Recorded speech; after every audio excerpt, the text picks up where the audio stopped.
Ready? All right, welcome. This is Jason Swafford from Accelerate Athletix and Dave Finlay from Accelerate Athletix. We're going to go through another Method to the Madness session here. We got a question from one of our members this week, Terrence Keys, TK from Hines Park, and it really has to do with burnout. What is it? How do you avoid it? And how do you deal with it once you have it? So why don't we start with what is burnout? Well, burnout's both a mental condition and a physical condition, really.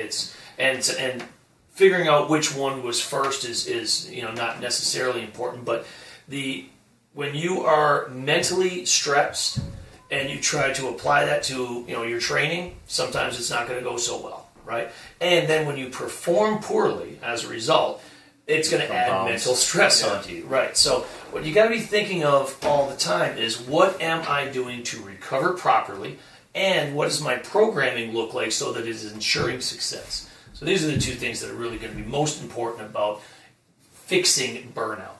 Okay, when we program our workouts for a group, we can't necessarily program rest days because we're trying to create the greatest value possible. So we're open 7 days a week. Well, we don't know when people are going to rest either. What day is their rest day? So when we're programming for individuals, there are built-in rest days and rest periods based on where they're at in their training, how much they've been training, what signs of burnout they're having throughout the weeks and months of training. But for 500 people, you can't program in. Well, if I'm programming for you, then I'm going to say, this is your work day, this is your rest day, and this is what you're going to do on your rest day.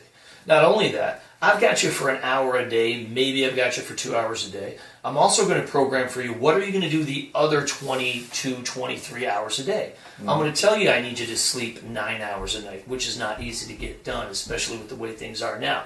I'm going to tell you that you have to eat this way, because the biggest stressors when you talk about training are going to be, how much are you sleeping?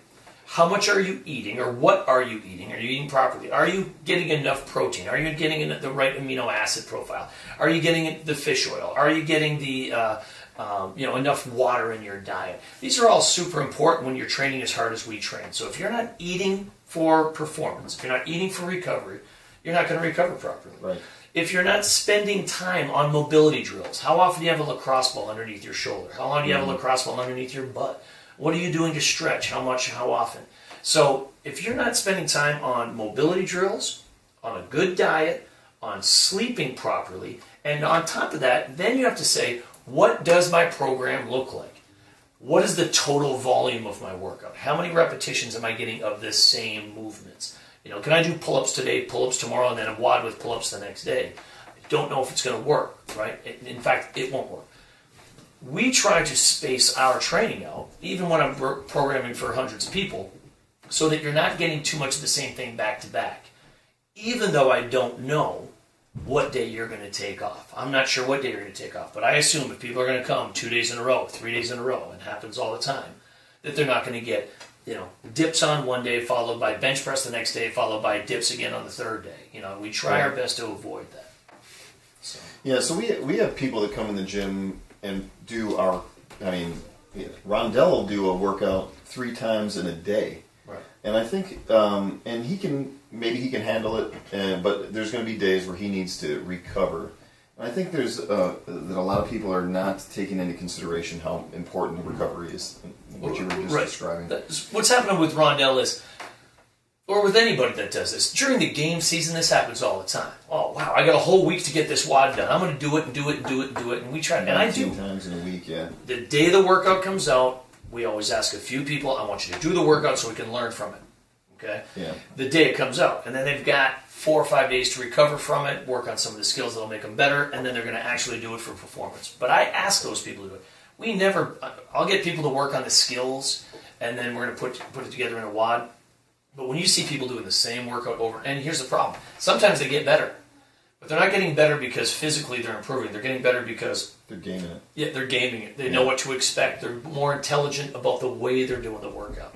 What I always tell people is, watch this person do the workout and learn from it. Yeah. And then when you do it, you'll have some better expectation. Should I go all out? Should I pace? How should I do this?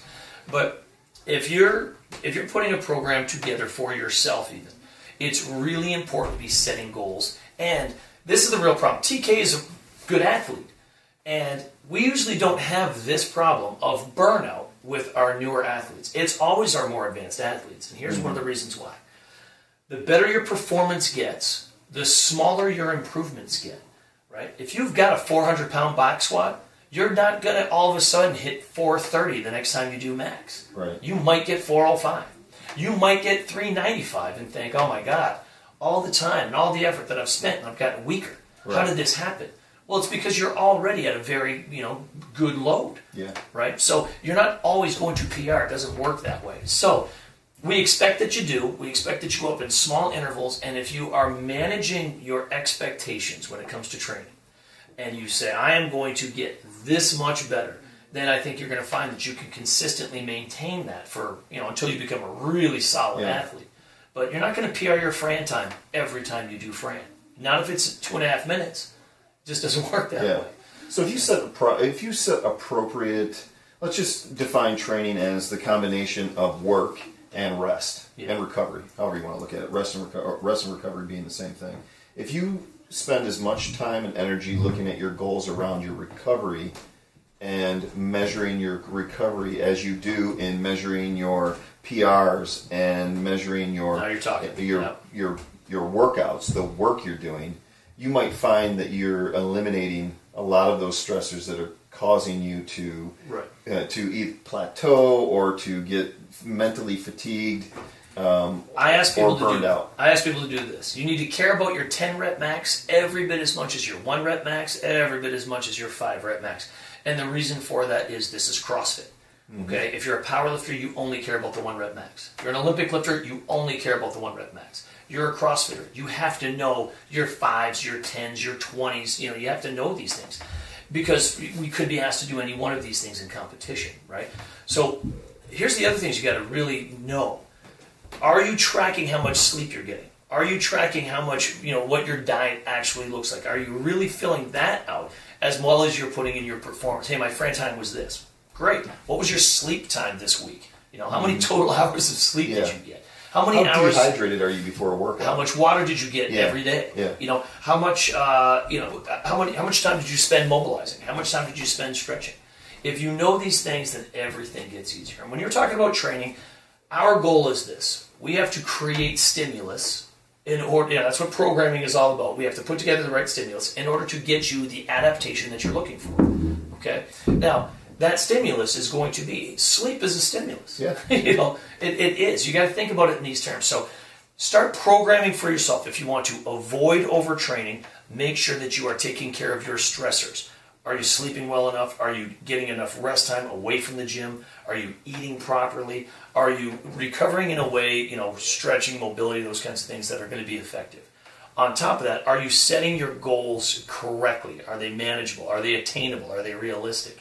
And after that, then you can start to put your training program together in a way that is going to be optimal, because we're asking our best athletes to do our programming, scale in an appropriate way so that you can, if you see our programming, hey, I need to scale up or down relative to your ability level, so that you can do it. And then on top of that, work on the things that you suck at.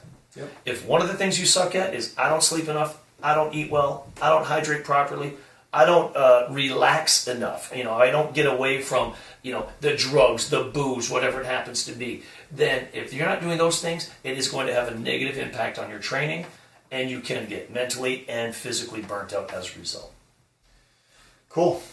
So, TK, everybody else, I hope this helps. If you guys have any other questions you want us to address, info@xlr8athletics.com. We'll answer the questions as best we can as they come in. And check us out on Facebook and on YouTube. Cool. Talk to you soon. That was good. Yeah. Was it way longer than 4? What do we got to cut out to make it 4 minutes? 10 minutes long. Well, that